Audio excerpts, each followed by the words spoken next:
ମାଲକାନଗିରି ଜିଲ୍ଲା ବିଜୁ ଜନତା ଦଳ ସଭାପତି ମାନସ ମାଡକାମୀଙ୍କ ଆହ୍ୱାନ କ୍ରମେ ଚିତ୍ରକୋଣ୍ଡା ବ୍ଲକରେ ଜନସମ୍ପର୍କ ପଦଯାତ୍ରା ପପୁଲାର ଗ୍ରାମର ଶିବ ମନ୍ଦିରଠାରୁ ବିରାଟ ପଦଯାତ୍ରା ବାହାରି ପଟାଲ ସାପ୍ତାହିକ ହାଟପଦା ପର୍ଯ୍ୟନ୍ତ ଯାଇ ସେଠାରେ ଏକ ବିରାଟ ସାଧାରଣ ସଭାର ଆୟୋଜନ ହୋଇଥିଲା।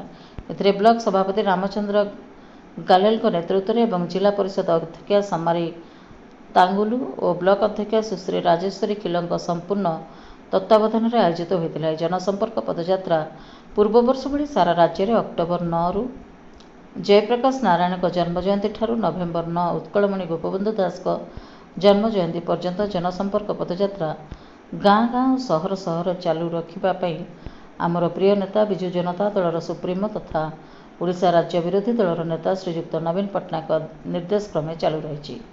ଏଥିରେ ଲୋକମାନଙ୍କୁ ପଦଯାତ୍ରା ମାଧ୍ୟମରେ ପୂର୍ବ ସରକାରଙ୍କ ଦ୍ୱାରା ହୋଇଥିବା ଯୋଜନା ଲୋକମାନଙ୍କ ପାଇଁ କେତେ ସଫଳ ହୋଇଥିଲା, ଯାହାକି ବିଜୁ ସ୍ୱାସ୍ଥ୍ୟ କାର୍ଡଠୁ ଆରମ୍ଭ କରି ଜନ୍ମଠାରୁ ମୃତ୍ୟୁ ପର୍ଯ୍ୟନ୍ତ କେତେ ଜନକଲ୍ୟାଣ ଯୋଜନା ଲୋକଙ୍କ ସୁବିଧା ଓ ସୁଯୋଗ ଆଣିଦେଉଥିଲା, କିନ୍ତୁ ମିଛୁଆ ଭଣ୍ଡ ବିଜେପି ସରକାର ନିର୍ବାଚନ ସମୟରେ ସମସ୍ତ ପେନସନଧାରୀଙ୍କୁ ମାସିକ 3000 ଟଙ୍କା ଭତ୍ତା, 300 ୟୁନିଟ୍ ବିଦ୍ୟୁତ୍ ମାଗଣା, ସୁଭଦ୍ରା ଯୋଜନା, ଏକାଥରକେ 50,000 ଟଙ୍କା ଭଳି ଅନେକ ମିଥ୍ୟା ପ୍ରତିଶ୍ରୁତି ଦେଇ ଇଭିଏମ୍ ଜାଲିଆତି କରି ସରକାରକୁ ଆସିଥିବା ଅପାରଗ ବିଜେପି ସରକାର ପାଇଁ ଆଜି ଓଡ଼ିଶାବାସୀ ହନ୍ତସନ୍ତ ହେଉଛନ୍ତି, ଯାହାକି ନାରୀଟିଏ ରାଜରାସ୍ତାରେ ସୁରକ୍ଷିତ ଭାବେ ଚାଲିପାରୁନାହିଁ।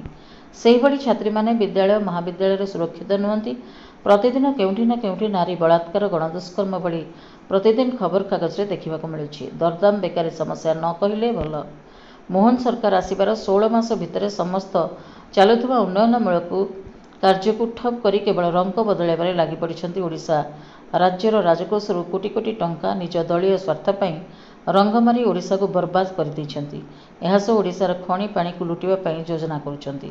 ତାହାକୁ ଆମ ଦଳ କେବେ କରିବାକୁ ଦେବୁ ନାହିଁ। ଏହି ଜନସମ୍ପର୍କ ଯାତ୍ରା ମାଧ୍ୟମରେ ଗାଁ ଗାଁ ଯାଇ ବିଜେପି ସରକାର ମୁଖା ଖୋଲିବ। ନବୀନ ପଟ୍ଟନାୟକଙ୍କ ନୀତି ଆଦର୍ଶ, ବିଗତ ସରକାରର ସୁଶାସନ ବିଷୟରେ ଲୋକମାନଙ୍କୁ ସଚେତନ କରାଇବୁ। ଏଥିରେ ସମସ୍ତ ଜିଲ୍ଲା ନେତୃମଣ୍ଡଳୀଙ୍କ ସହ ଚିତ୍ରକୋଣ୍ଡା ବ୍ଲକର ବରିଷ୍ଠ ନେତୃମଣ୍ଡଳୀଙ୍କ ମଧ୍ୟରୁ ପ୍ରଭାକର ହନ୍ତାଳ, ଘନଶ୍ୟାମ ମାଡକାମୀ, କଣ୍ଟେଶ୍ୱର ପଲଟା, ଅର୍ଜୁନ କିର୍ସାନୀ, ବ୍ଲକ କାର୍ଯ୍ୟକାରୀ ସଭାପତି ଶୁକ୍ର ମୁଦୁଲି, ଦେବେନ୍ଦ୍ର ଦାସ, ରଘୁବର ଖରା, ବାବୁ ପୁରୋହିତଙ୍କ ସହ ସମସ୍ତ ସରପଞ୍ଚ ସମିତି ସଭ୍ୟ ସଭ୍ୟମାନଙ୍କ ସହ 5000ରୁ ଊର୍ଦ୍ଧ୍ୱ ଜନସାଧାରଣ ପଦଯାତ୍ରା ସଭାରେ ଯୋଗ ଦେଇଥିଲେ। ମାଲକାନଗିରି ଜିଲ୍ଲାରୁ ପ୍ରଶାନ୍ତ କୁମାର ସାଗରିଆଙ୍କ ରିପୋର୍ଟ, ପ୍ରାଇମ୍ ଟିଭି ଓଡ଼ିଶା।